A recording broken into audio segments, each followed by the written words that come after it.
अब लोग तरसेंगे तुम्हें पाने को। आज तुम्हारी आंखें खुल जाएंगी। तुम क्या हो और क्या कर सकते हो, क्या होने वाला है, इसे जानकर आज तुम आश्चर्यचकित हो जाओगे। इसीलिए इस संदेश को अंत तक देखना अति आवश्यक है। आज मेरा यह संदेश तुम्हें प्राप्त होने का अर्थ है कि मैं तुम्हें एक हीरे के भांति ही मूल्यवान और इतना कीमती बनाना चाहता हूँ जिससे लोग तरसे तुम्हें पाने को, तुम्हें देखने को। मेरे प्रिय बच्चे, जिस प्रकार एक हीरा सभी पत्थरों के बीच में रहते हुए भी अपने आप में एक अलग चमक को रखता है, एक तेज को रखता है, मेरे बच्चे ज्ञात रहे, हीरा अपने तेज के कारण ही तो अधिक प्रसिद्ध और आकर्षित दिखता है। उसी प्रकार तुम भी सबके बीच में रहते हुए भी सबसे अलग और चमकने वाले हो। तुम्हारी तेज समस्त सृष्टि को अंधकार से रोशनी की ओर ले आएगी। तुम्हें एक झलक देखने को भी लोग अब तरसेंगे। समस्त ब्रह्मांड में तुम्हारे जश्न का डंका बजेगा। प्रकृति झूम उठेगी। परंतु आज सबसे पहले तुम्हें मेरे इन सवालों का जवाब देना होगा। मेरे प्रिय, यदि तुम मेरे सवालों का जवाब मुझे ना भी दो, परंतु तुम उन सवालों को अपने आप से जोड़कर देखना, अपने आप से ही उत्तर पूछना कि क्या तुम दूसरों पर ध्यान देते हो, कि कौन कितना खुश है और कितना सफल है अपने जीवन में। यदि ऐसा करते हो तो तुम्हें ऐसा करने से खुद को रोकना चाहिए। तुम्हें दूसरों के वजह ज़्यादा से ज़्यादा ध्यान स्वयं पर देना चाहिए, क्योंकि दूसरों पर ध्यान देने से तुम्हें उनकी गलतियों का ज्ञात होता है, और यदि तुम स्वयं पर ध्यान दोगे तो तुम्हें स्वयं की गलतियों का ज्ञात होता है। मेरे प्रिय, जब तुम्हें स्वयं की गलतियों का पता चलेगा तभी तो तुम उन गलतियों को सुधार पाओगे।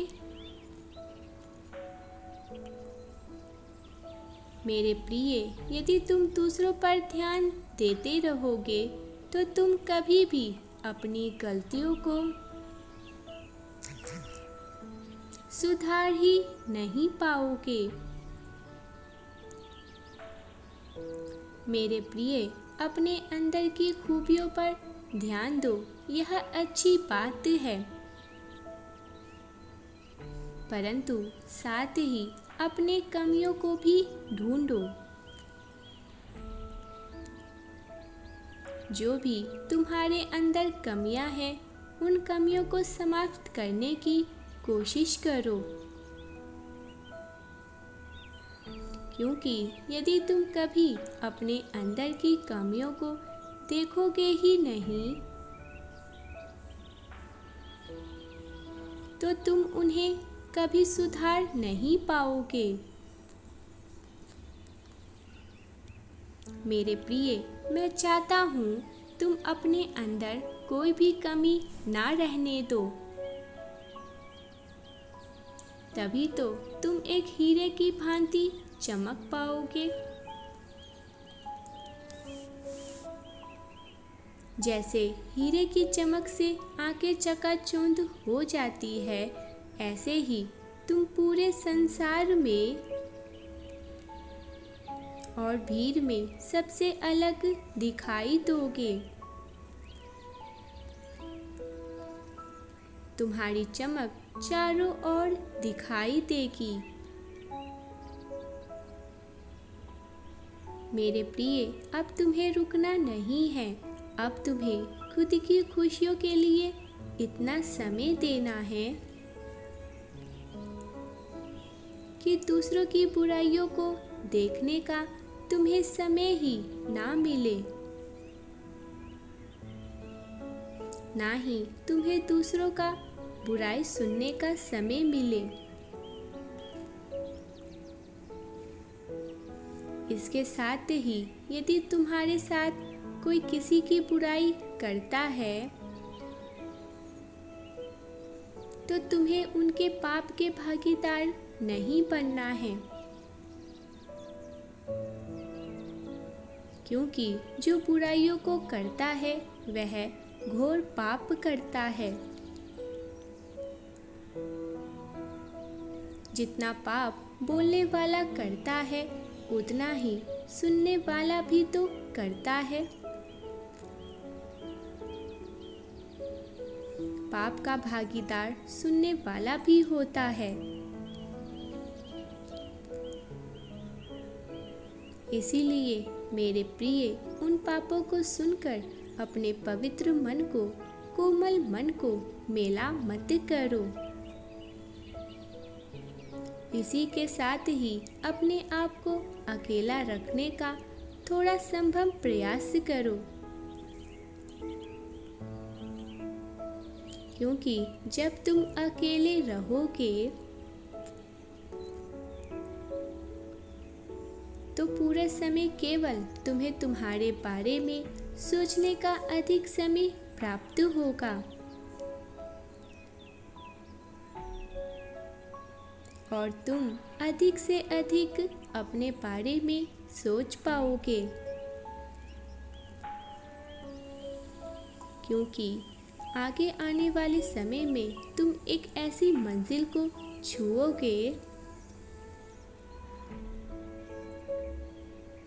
जो सबसे अलग हो,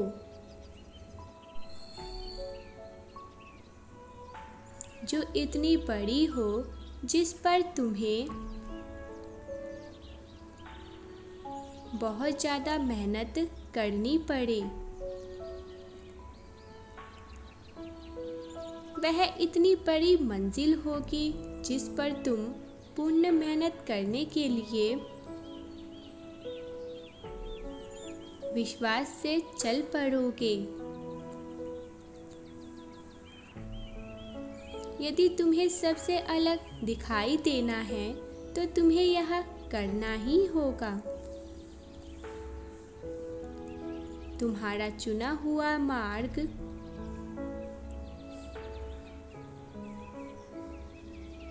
मेरे प्रिय, यदि तुम्हारे मन में कोई मार्ग समझ नहीं आ रहा या मंजिल के बारे में कुछ समझ नहीं आ रहा,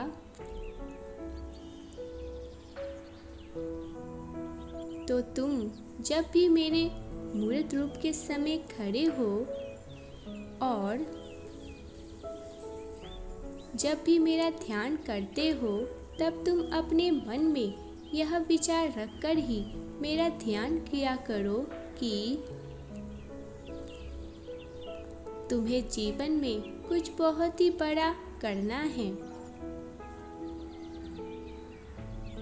हमेशा यह बात तुम्हारे मस्तिष्क में घूमती रहनी चाहिए। जितना ज़्यादा तुम अपने मस्तिष्क में इन बातों को या इन विचारों को घुमाने का विराजमान करोगे यानी समझाओगे, उतना ज़्यादा प्रकृति में विद्यमान शक्ति तुम्हारी ओर उस मंजिल को स्वयं ही ले आएगी। क्योंकि मेरे प्रिय, प्रकृति में स्वयं ही विद्यमान है त्रिदेव और तुम्हारा जीवन एक चमकता हुआ सितारा बनने के लिए तैयार होने लगेगा। केवल तुम्हें इन बातों पर ध्यान रखना है कि तुम्हें भीड़ में ना चलकर अपने आप को सबसे अलग चमकाने की कोशिश करनी है। आज मैं तुमसे वादा करता हूँ, लोग तरसेंगे तुम्हें पाने के लिए, तुम्हें देखने के लिए, और आगे से पछतावा आएगा। तुम्हारी अहमियत इतनी बड़ी हो जाएगी जो एक साधारण इंसान से बहुत ज़्यादा बढ़कर होती है।